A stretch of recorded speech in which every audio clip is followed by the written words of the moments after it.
रामकृष्ण मंडळी. तर काय सकाळी सकाळी मम्मीने 4 वाजताच उठवलं, कारण अचानक सैलानीला जायचं ठरलं आई त्यांचं. मग काय निघायला 5:30-6च वाजले. तिथं गेल्यावर सगळ्यात आगळली आंघोळ वगैरे करून घेतली झऱ्यावर सगळ्यांनी, आणि नंतर काय मग जायचं होतं पाया पडायला.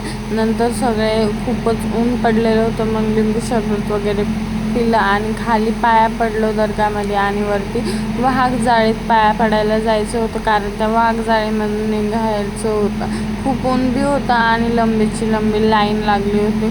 खूप वेळ थांबावं लागली तिथं. खूप 2 तास पुरी थांबले आणि फायनली कुठं वाघ जाळीतून निघलो.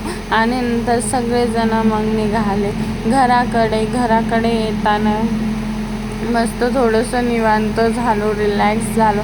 आणि नंतर काय मग येताना कुठंतरी शेतात थांबून जेवण करावं म्हणलं, तर मग मस्तपैकी शेत बघितलं आणि तिथं बसलो जेवण करायला.